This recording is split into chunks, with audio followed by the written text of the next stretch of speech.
மக்கள் கேட்டார்கள், டாஸ்மாக் கடைகளை மூடுங்கள். தமிழ்நாட்டில் இருக்கக்கூடிய அத்தனை குடும்பங்களும் அழிந்து கொண்டிருக்கிறது.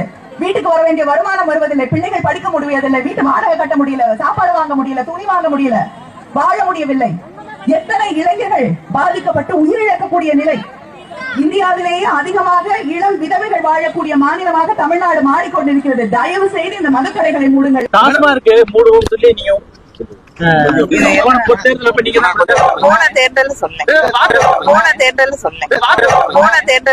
கொரோனா காலத்துல இருந்தே வந்து தலைவர் வந்து தொடர்ந்து சொல்லிட்டு இருக்காரு, ஒவ்வொரு ரேஷன் அட்டை வச்சிருக்கவங்களும் 5000 கொடுங்க அப்படின்னு.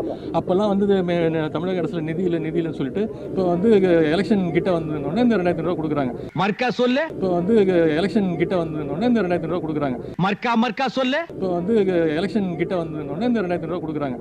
இன்னைக்கு காலையில் நம்ம அரசு சார்பில் 5000 ரூபாய் உங்க அக்கௌண்ட்டுக்கு வந்திருக்கோம். எதுக்காக இந்த பணம்? யாரை ஏமாத்த பாக்குற? ஒரு நாளைக்கு உங்க குடும்பமே நாய் நக்கிய சாக